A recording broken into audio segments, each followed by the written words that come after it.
Bonjour à tous les amis, merci de me retrouver pour cette nouvelle vidéo, j'espère que vous allez bien. On se retrouve donc pour la découverte d'un nouveau set de chez Pantasy. Ils m'ont proposé il y a quelques semaines de présenter un de leurs derniers produits sortis dans la gamme Sherlock Holmes. Il s'agit du très gros bâtiment, donc de l'appartement de Sherlock Holmes, 221B Baker Street. Un très gros bâtiment de 3087 pièces, donc autant dire que ça rigole pas. Alors pour l'instant, au niveau prix, j'ai pas trop d'infos, si ce n'est celui de leur boutique officielle. Il est affiché à 159$, voilà, ça doit faire à peu près 150 €. Pour l'instant, ils m'ont pas fourni le prix auquel il est vendu sur leur boutique Amazon, donc voilà, j'attends ces infos là. Le gros problème en fait, c'est que je peux pas aller le voir actuellement, il est en rupture de stock. En fait, ça fait 2 fois qu'il est réapprovisionné et les 2 fois ils partent comme des petits pains. Donc j'espère d'ici là, au moment où je publierai cette vidéo, j'espère que il sera de nouveau en stock et que j'aurai un prix à vous donner. Donc trêve de blabla, ce que je vous propose maintenant, c'est de passer directement à la présentation. On va faire un petit tour de la boîte, l'unboxing. On va monter ça et puis voilà, je vous donnerai mon avis sur ce bâtiment. Donc on attaque ça tout de suite, on passe au test. Alors on commence tout d'abord par jeter un œil à la boîte ainsi qu'aux informations qu'elle va nous apporter. Pour ce qui est du box art, il est vraiment classe et bien soigné comme d'habitude. Et concernant le carton utilisé, il est de bonne facture, mais mon exemplaire n'a cependant pas très bien supporté le voyage depuis la Chine. On retrouve sur la face avant les informations concernant ce set, à savoir qu'il s'agit du set numéro 85014 Baker Street 221B Apartment et qu'il s'agit d'un produit officiel Conan Doyle Estate. La face avant nous propose également la vue globale du bâtiment et d'une petite construction annexe, la petite calèche de Jefferson Hope. Mais chose surprenante, les mini-personnages ne sont pas présentés. À l'arrière de la boîte, on retrouve des photos de certains détails dans le set, présentés sous la forme d'un tableau d'enquête, ce qui est plutôt original. Par contre, toujours pas d'informations sur les mini-personnages, et pourtant vous verrez après, ils sont bel et bien à l'intérieur. Passons d'ailleurs à l'ouverture de ce set pour vérifier ça. Comme d'habitude, il y a la présence de scotch de scellé. On peut voir que la boîte pourrait être refermée et correctement verrouillée grâce à des petites languettes mises en place.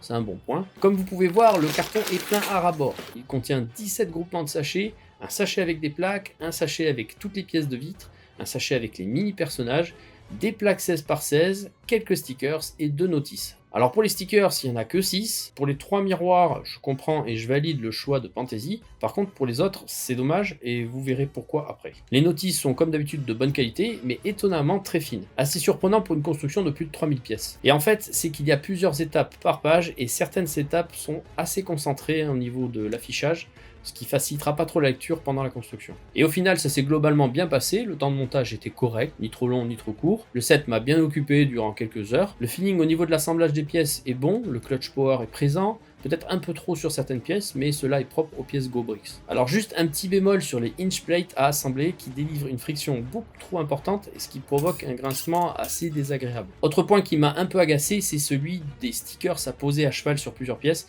C'est vraiment pas un truc que j'aime faire. Et de plus, je trouve ça dommage de proposer plus de 60 briques tampographiées et de pas aller jusqu'au bout des choses. Mais hormis cela, la construction était vraiment sympa, le bâtiment, une fois terminé, a vraiment fière allure. On obtient un bien joli bâtiment qui retranscrit l'essentiel du style architectural victorien, notamment par sa façade qui évoque bien l'esthétique de cette époque, avec des détails typiques comme les fenêtres à guillotine et les murs en briques rouges.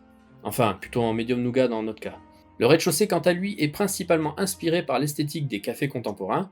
Ce niveau abrite une représentation du Speedy's Café, une référence directe à la série télévisée Sherlock Holmes de la BBC, mais avec quelques influences victoriennes créant une ambiance qui se veut à la fois moderne et historique. En faisant un rapide tour, on constate que seul le côté droit est soigné et détaillé.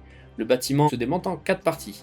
Le toit, le deuxième étage avec la pièce de séjour et le laboratoire, le rez-de-chaussée avec le Speedy's Café, et un premier étage avec les chambres de Sherlock et Watson. Concernant l'intérieur, on est vraiment gâté. Toutes les pièces fourmillent de détails, de petits meubles en tout genre, de références aux films, aux livres et séries. Les pièces tampographiées jouent un vrai rôle au niveau des détails, elles sont vraiment un plus dans cette construction.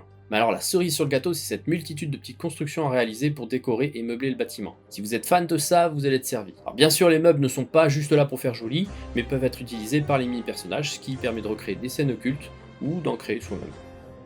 Personnages qui sont d'ailleurs au nombre de 5 dans ce set. On a tout d'abord le détective Sherlock Holmes dans sa tenue d'enquêteur muni de sa loupe et de son chapeau, qui ne ressemble malheureusement pas trop à un Deerstalker, mais plus à un British Pete Helmet. Ensuite on a Mrs Hudson, la logeuse de Sherlock Holmes, elle est dans sa tenue de ménage, prête à remettre un peu d'ordre dans tout le bazar laissé par le détective. On poursuit avec l'inspecteur Lestrade, souvent présent pour assister Sherlock Holmes dans ses enquêtes. Il est équipé d'un revolver et d'un chapeau de cow-boy. Là encore, pas sûr que le choix du chapeau soit judicieux. Continuons avec le Dr Watson, ami fidèle de Sherlock Holmes qui le suit dans toutes ses aventures. Alors non, c'est pas un pied de biche qui tient, mais c'est bien sa canne. Et on termine avec Jefferson Hope, le cocher et meurtrier, dans la première nouvelle publiée mettant en scène Sherlock Holmes. Comme d'habitude, les mini-personnages ont une très grande liberté de mouvement grâce au système de rotule mis en place par Fantasy. Ce set permet également d'assembler une calèche où l'on peut installer les personnages à l'extérieur, également à l'intérieur, mais bizarrement, on ne peut plus la fermer après sans devoir retirer le chapeau ou la pièce de cheveux. Passons maintenant aux choses qui fâchent, les points négatifs que je souhaiterais souligner. Tout d'abord, au niveau design, le toit me semble un peu bâclé et fait vraiment office de décor de cinéma, car en façade tout est beau, mais derrière c'est pas très esthétique et pas très solide non plus. Ensuite, il y a les conduits de cheminée qui, je ne sais pas pourquoi, ne sont pas inclus dans la construction principale, mais sont juste des petits modules ajoutés qui au final ont tendance à se décrocher facilement. Avis aux fans de modular du concurrent danois, malgré la présence de points de jonction au bon endroit, il vous sera un petit peu compliqué d'ajouter ces bâtiments dans vos villes en l'état, sans passer par quelques adaptations, car ces bâtiments ne sont malheureusement pas au même niveau du fait que la construction commence sur des plates et non sur des base plates. Seuls ceux qui ont l'habitude de mettre leur bâtiment au standard Mills devraient être avantagés. De plus, il est dans une dimension un peu bâtarde puisqu'il fait 24 par 32. Sachant qu'un côté était décoré, les designers Fantasy auraient pu envisager de le mettre sur une baseplate normale de 32 par 32 et faire de ce bâtiment un vrai bâtiment d'angle avec un trottoir, des bancs et un petit massif sur ce côté-là. Et après, j'ai également deux petites remarques qui n'engagent vraiment que moi. Une concernant la surutilisation de briques 1 par 16 et 1 par 12 qui viennent un petit peu gâcher l'expérience de construction. Et une autre sur la monotonie des deux étages due à l'utilisation de la même couleur pour le mur et les sols. Alors problème très flagrant sur le deuxième niveau, mais que l'on n'a pas du tout avec le rez-de-chaussée. Mais hormis ces petits détails, dans l'ensemble et pour ce prix, ce set atteint ses objectifs et nous fait vraiment passer un agréable moment à construire un beau bâtiment, très détaillé, et proposant une petite construction annexe et des mini-personnages pour ajouter un peu de dynamisme. Il y a encore quelques petits ajustements à faire selon moi, mais ce set n'a pas à rougir devant ses concurrents directs. Alors j'ai pas eu la chance de construire la boulangerie, ce qui m'aurait permis d'avoir un autre point de comparaison, mais ce que je peux vous dire c'est que j'ai très hâte de voir ce que réserve Fantasy pour les prochains bâtiments.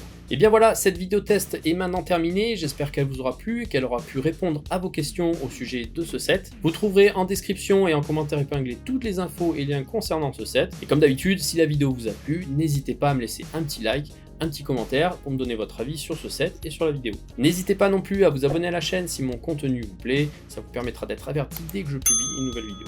Il est temps pour moi de vous laisser, je vous souhaite une très bonne fin de journée et je vous dis à très bientôt les amis. Ciao.